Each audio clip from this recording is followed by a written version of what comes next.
Этот ролик будет про международную торговлю и тарифную политику администрации Трампа. Однако мы не можем не начать сегодня передачу с вчерашнего удара по Кривому Рогу. Российская баллистическая ракета влетела по местному микрорайону пятиэтажек.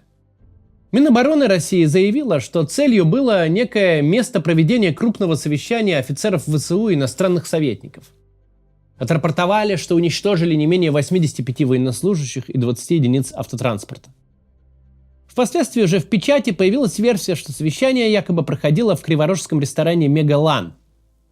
Начались споры, попала ли туда ракета или нет. Судя по всему, не попала. Официоз через Соловьевскую сетку уже заявил, что о ресторане, как о мишени, речи и не шло. Минобороны и не говорила, что целилась именно в него. Так куда целились? Объяснений нет. Но понятно одно. Попали в жилой район пятиэтажек по детям, которые играли на детской площадке. Так или иначе, в кадрах из Кривого Рога запечатлены убитые российской ракетой местные жители, убитые дети. Выжившие родители, склонившиеся над телом своего ребенка, который играл на детской площадке и погиб. Родители выбежали из дома или... В общем. Уже более 1000 дней подряд, каждый день, когда мы выпускаем видео на своем канале, неважно на какую тему, мы держим в голове. Сегодня российские снаряды, ракеты, авиабомбы, дроны камикадзе летят в города соседней страны. Это стало частью повседневности. Уже 3 года нет такого дня, чтобы армия России не убила и не ранила несколько человек, живущих среди хорошо знакомых нам хрущевок и брежневок.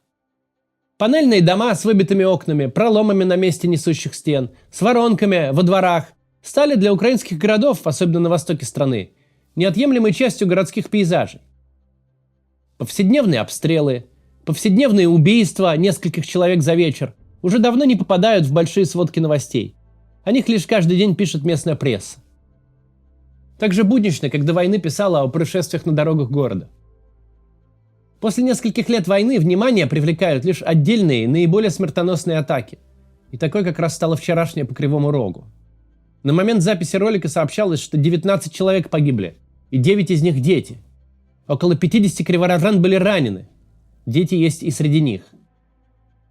В нашей стране каждый знает фразу «чужих детей не бывает». Ее можно было услышать и в советские годы, и в предвоенной России. А во время этой войны, среди всего потока ненависти, который транслирует отечественная пропаганда, мое внимание выцепила новая фраза. Она прозвучала после удара по киевской больнице Ахмат-Дет. Фраза такая: «Вражеские дети». Тогда пропагандисты разделились на 2 лагеря. Одни в духе пресс-службы Минобороны бросились все отрицать, мол, по детской больнице не били. А другие заявили, что хватит стесняться и отнекиваться. Потому что убивать вражеских, как они сказали, детей, это, мол, правильно и не стыдно. И, дескать, давно пора уже избавиться от химеры, именуемой совестью. Слова о вражеских детях – это логическое продолжение риторики о вражеских городах. Уже не первый год в студиях ВГТРК собираются хорошо знакомые между собой люди и по 10-му кругу обсуждают, какие вражеские города нужно стереть с лица земли.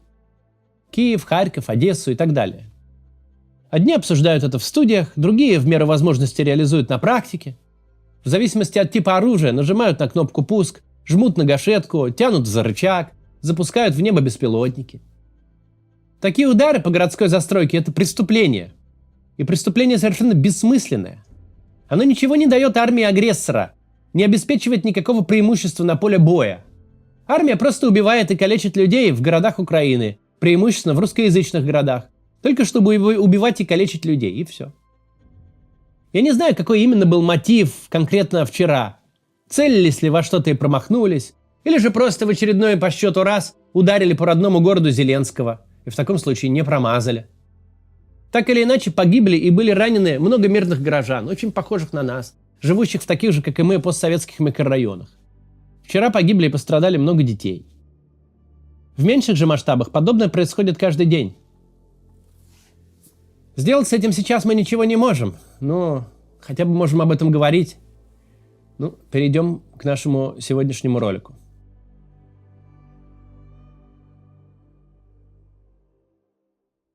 Скотт Бессент, министр финансов Трампа, утверждает, новая тарифная политика положила начало процессу переориентации международных экономических отношений США. Проще говоря, Штаты переворачивают экономику вверх тормашками чтобы перестроить мировую торговую систему. Ту самую, которую сами и создали. Давайте сегодня разберемся, что за мировая торговая система такая, как и зачем США в нее вложились и почему Трампу понадобилось ее перекраивать. Нормально же все было.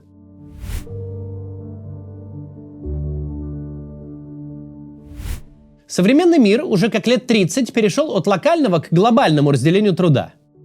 За рамками разделения труда и специализации человеческой цивилизации не существует. Человеческая цивилизация – это буквально бесконечное предоставление друг другу товаров и услуг. Мы стали цивилизацией, когда научились конвертировать один тип труда в другой. Программист может не знать, как растет морковка и из чего пекут хлеб, потому что ему это не нужно, ведь морковку и хлеб он просто получает в магазине. В свою очередь фермеру и пекарю не нужно знать, что там обеспечивает работу их гаджетов. Они просто открывают браузер, вбивают запрос и получают результат.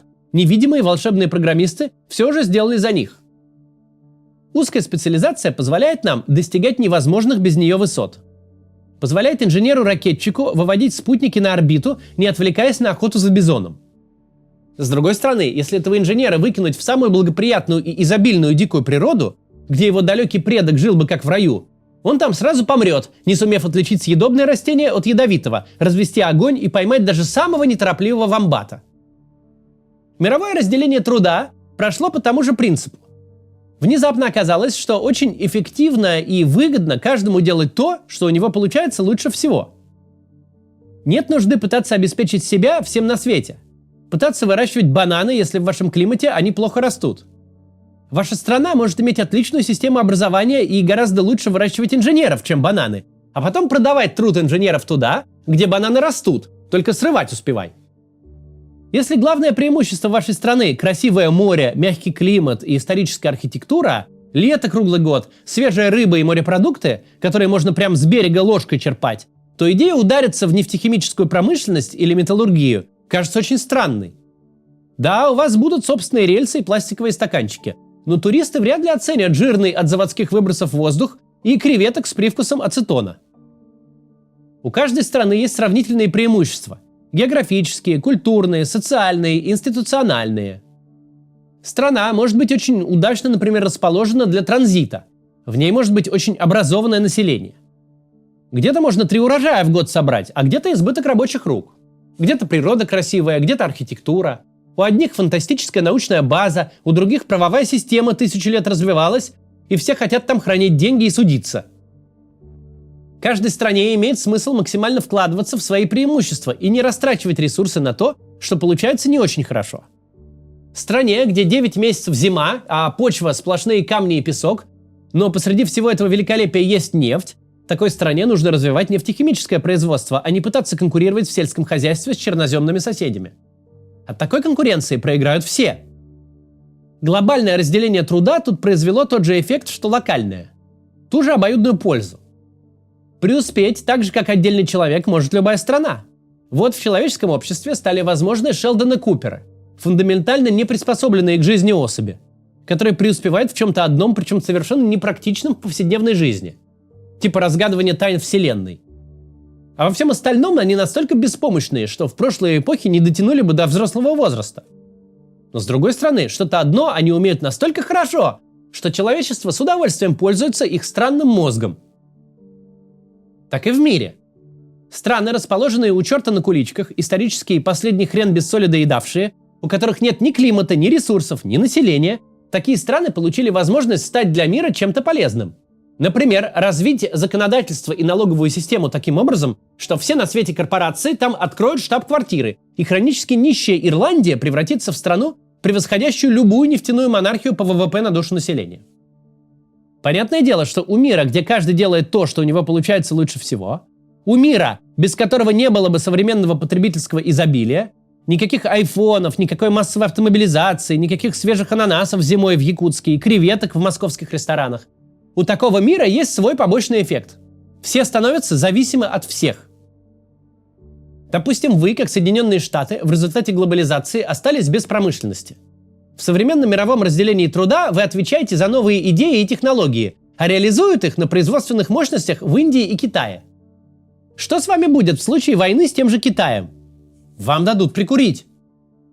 В случае войны с Китаем произойдет то же самое, что в разгар ковида, когда вдруг выяснилось, что в США делают одноразовые маски, но не делают зажимы для носа.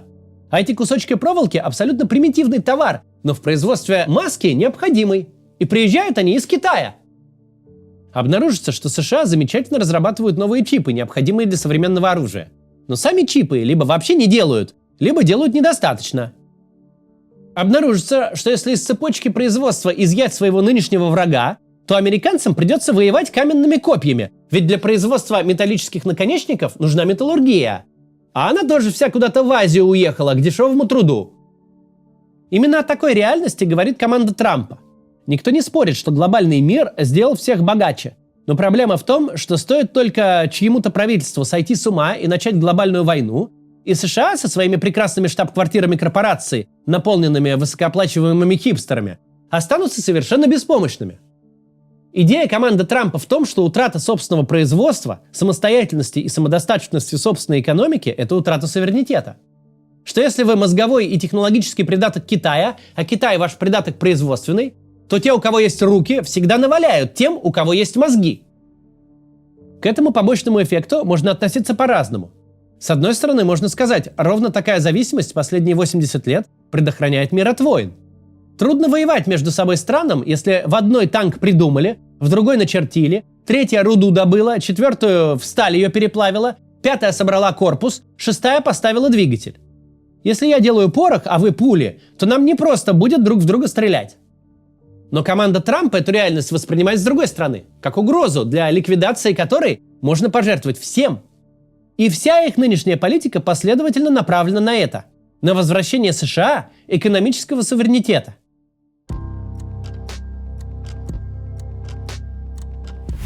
Для продолжения разговора нам нужно сделать небольшой шаг назад. В 40-е годы, когда Вторая мировая подходила к концу, США вели диалог с другими странами, что нельзя же все время жить с риском новой мировой войны. Нужно как-то договориться, выработать общие правила и их придерживаться. Результатом этих обсуждений стало создание ООН, НАТО и других институтов. Но в контексте нашего сегодняшнего разговора важно, что в экономической сфере тоже были установлены свои правила. В 1944 году в Бреттон-Вудсе на валютно-финансовой конференции Объединенных Наций это произошло. Присоединение к Бреттон-Вудскому соглашению означало для подписавших его стран три вещи. Во-первых, они привязывают стоимость своей валюты к доллару США, который сам был привязан к золоту. Во-вторых, присоединившиеся страны получают от США военную защиту. А в-третьих, Штаты помогают промышленным отраслям этих стран стать конкурентоспособными. Звучит подозрительно щедро, но есть нюанс. На деле все эти решения означали, что Соединенные Штаты открыли свои рынки союзникам, позволив им защищать собственные рынки от американских производителей. Что, конечно, подстегнуло экономики стран-союзников и пошло им на пользу. Остальные страны, не принятые в соглашение Бреттон-Вудса, таких преимуществ не получили, но с некоторыми нейтральными государствами США заключили отдельные сделки. Соцлагерь, понятное дело, в игру не взяли. По правилам Бреттон-Вудса страны этого блока не играли. Но зачем вся эта история была нужна США?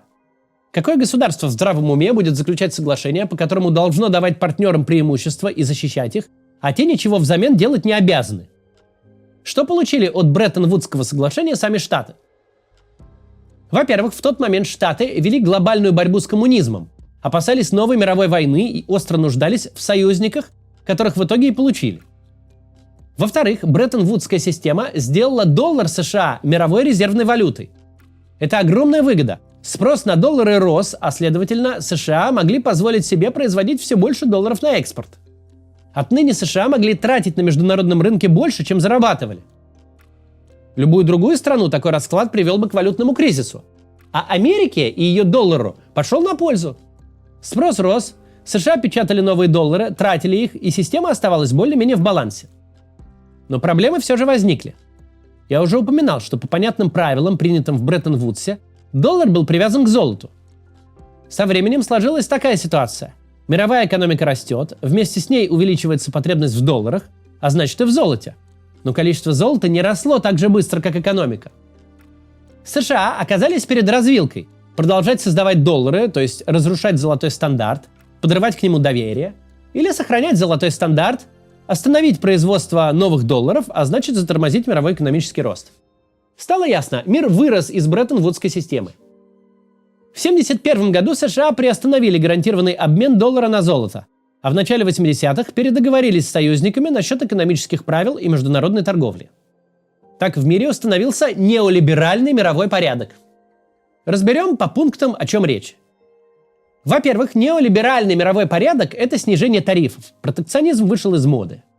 Во-вторых, во всем мире начали снижаться барьеры для инвестиций. Капиталы стали перемещаться более свободно, что увеличило их эффективность. В-третьих, обменные курсы валют стали гибкими. В результате доллар США сохранил позицию международной резервной валюты. Но не потому, что где-то есть бумага, в которой четко указано, мол, валюты стран-союзников привязаны к доллару. И эти страны обещают использовать доллары и только доллары. Нет, просто доллар стал самой удобной и надежной валютой, и пока ею и остается. Важным институтом неолиберальной системы стала Всемирная торговая организация, которая как раз и занимается либерализацией торговли, снижением барьеров и следит, чтобы у всех участников были справедливые условия. Неолиберальный порядок был гораздо выгоднее для большего количества стран.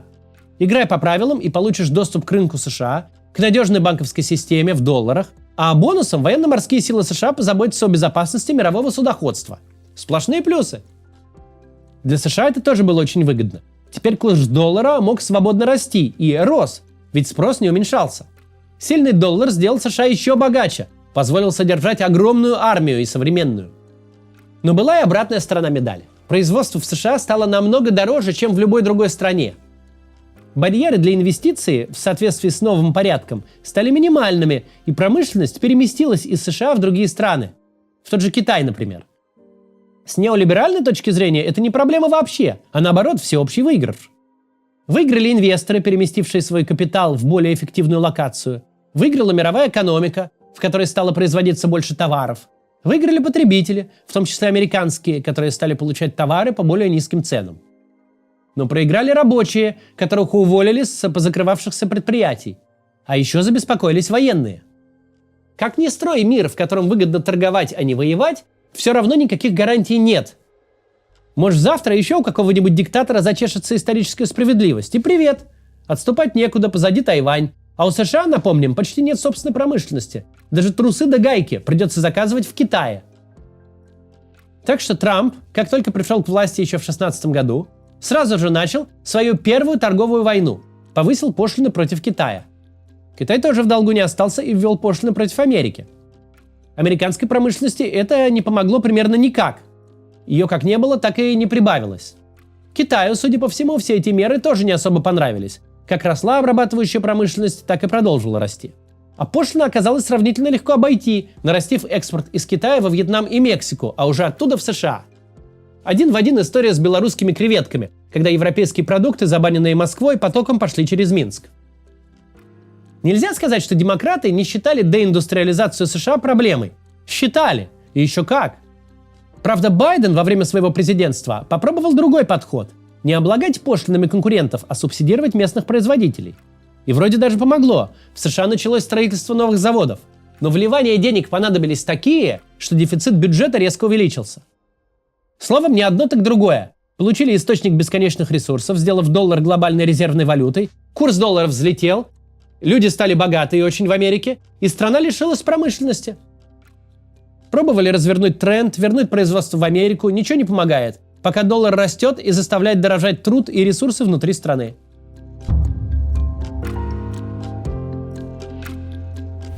Сейчас все выглядит так, что США не могут иметь все одновременно и быть индустриально развитой страной, и сохранять доллар в качестве мировой резервной валюты. Либо одно, либо другое.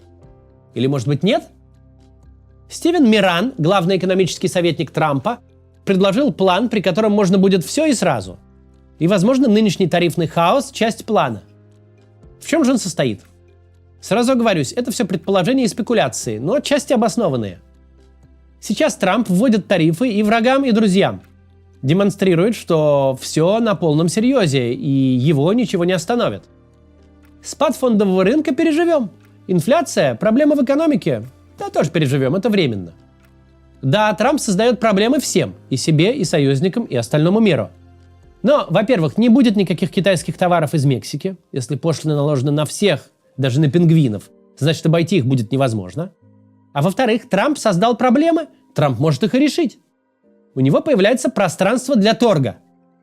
Потому что дальше наступит время для переговоров. Какие-то страны введут ответные тарифы, другие захотят договориться и получить уступки. И тут как раз, кстати, будет предложить зарубежным партнерам валютное соглашение в обмен на уступки. Мол, мы вам понизим пошлины по-братски, доступ к своим рынкам откроем, военная защита бонусом, а вы за это за своей валютой последите. Чтобы не было так, что доллар растет, а выгоду с этого имеете только вы. Может, кто и согласится, хотя, конечно, затея странная. Если план не сработает, США придется выбирать или доллар как резервная валюта и связанная с этим богатство и власть, или развитая промышленность и независимость от других стран. Это все очень тяжелый процесс, который по многим ударит. Ну, будем наблюдать за ним и обсуждать его. До завтра.